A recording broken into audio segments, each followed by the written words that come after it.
If you've ever felt that grip of anxiety, that constant hum of worry, or maybe that sudden wave of fear, you know just how isolating it can feel. So today, let's talk about a really powerful way to face that anxiety.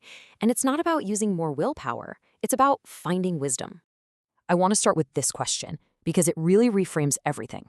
We tend to treat anxiety like it's this commander, barking orders that we just have to obey. But what if it's not the one in charge?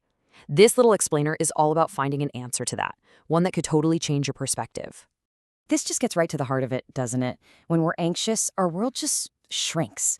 Our focus collapses inward, and it feels like all our options just vanish. It's such a suffocating feeling. And the thing is, Scripture doesn't shame us for feeling this way, but it does offer a powerful redirection.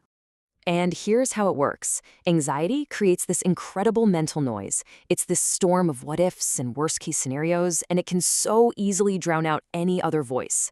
It tempts us to carry the weight of tomorrow, long before we actually have the grace for it. So how in the world do we quiet that noise?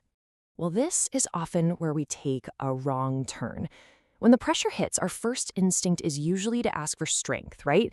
Just the power to grit our teeth and hold on tighter. But the Bible, especially in the book of James, it points us in a slightly different and way more powerful direction. And here's that crucial distinction. See, strength is all about endurance, just holding on for dear life. But wisdom? Wisdom is about navigation. It's about knowing the next right step to take. It's the difference between just surviving the storm and actually learning how to walk through it with purpose. So what are we really talking about when we say wisdom? It's not about having all the answers. It's a fundamental shift in our perspective. It's learning to see our reality through the character of God, instead of through the intensity of the moment.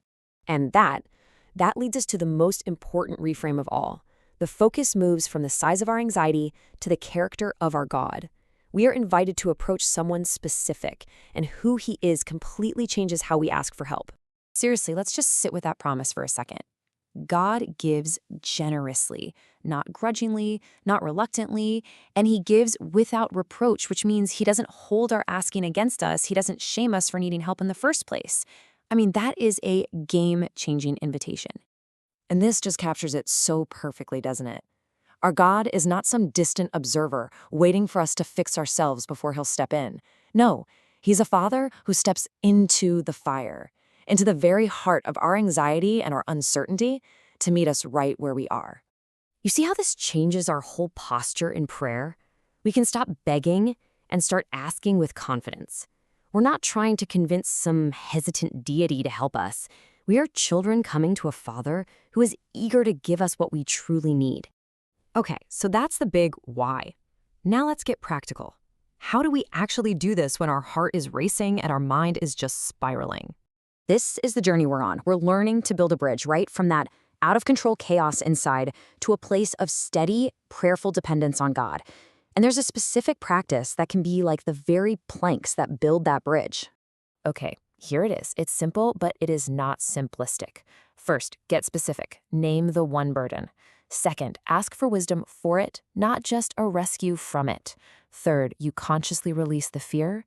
Fourth, you anchor yourself in the truth of Scripture. And then finally, you end by just declaring your trust, even if it feels tiny. This isn't a magic formula. It's a framework for a real, honest conversation. Now, what's the actual goal of a practice like this? It's really important to be clear about this, because the goal isn't necessarily to snap our fingers and make the problem disappear.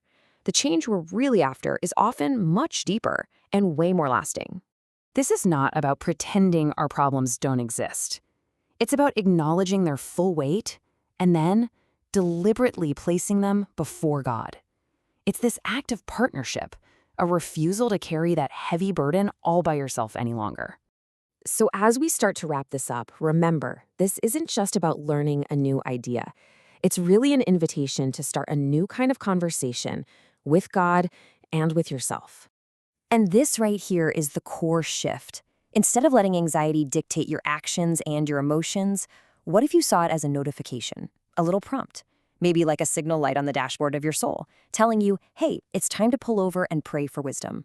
So I want to leave you with this final, really personal question.